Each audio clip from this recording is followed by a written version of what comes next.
Түнде ұйықтау қиын ба?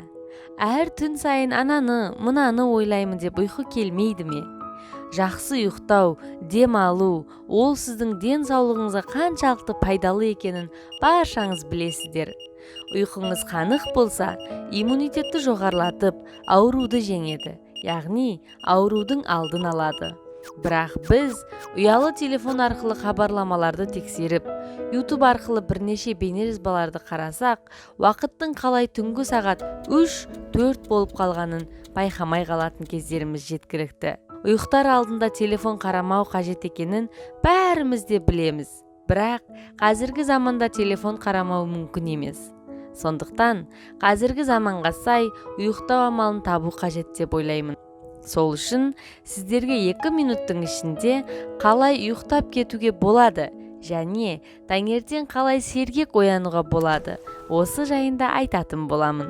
Телефонды қарағаннан да басқа қандай жағдайда ұйықтай алмаймыз? Ол әрине соғыс кезінде. Соғыста тек қана шулы болып қана қоймай, ол жер тозақ сияқты. Осындай қорқынышты жерде де ұйықтаудың амалы бар болса, онда күнделікті өмірді ұйықтау ол түк емес деп ойлаймын. Бұл әдісті расында да ақш әскери теңіз күштері қолданған, яғни қашанда ұйқы құштағандықтан қателік көп жіберетін.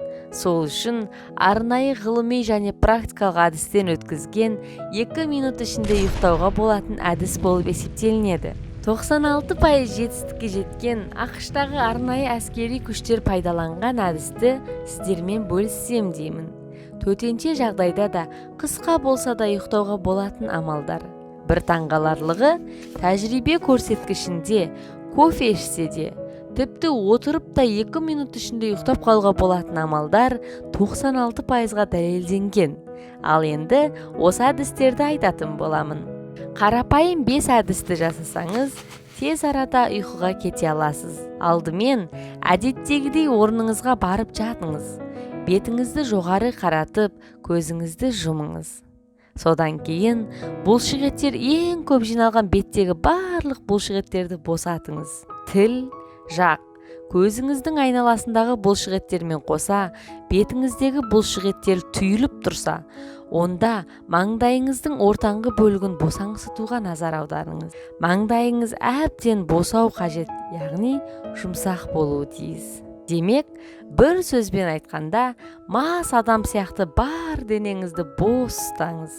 Мүмкіндігіңізше иығыңызды төменге түсіріңіз. Бұл сіздің мойныңыздағы ауыртпалықты жеңілдетіп, мойын және иығыңызды барынша босатады. Содан соң, бір қолыңыздың төменгі және жоғарғы жағын қатайып тұрған бөлікті барынша босатып, екінші қолыңызды да дәл солай қайталаңыз.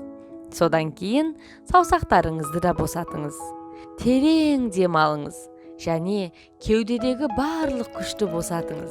Өкпеге ауа толық кіргенін сезініңіз. Саныңыздан бастап төмен қарай ақырындап балтырға дейінгі барлық күшті босатыңыз. Содан кейін аяғыңыз бен тобығыңызды да толық дем алдыңыз. Бүкіл денеңізді босатып болғаннан соң, енді сіздің миыңызды босату кезегі келді.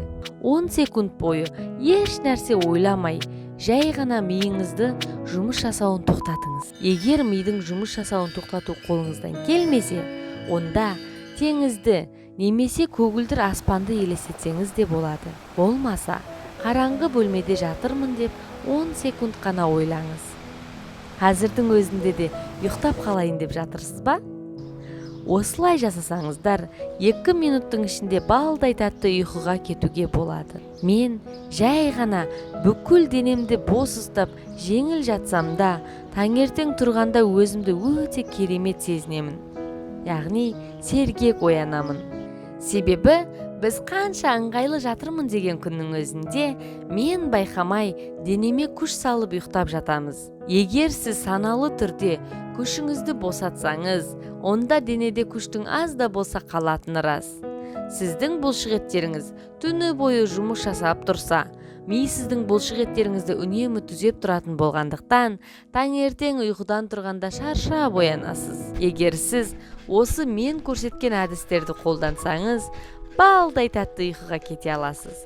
Және де стресстің де алдын ала аласыз. Таңды сергек ояну арқылы қарсы алыңыз. Тыңдағандарыңызға көп рахмет. Пайдалы кеңестер алғыларыңыз келсе, Бақыт кілті каналына тіркелуді ұмытпаңыздар.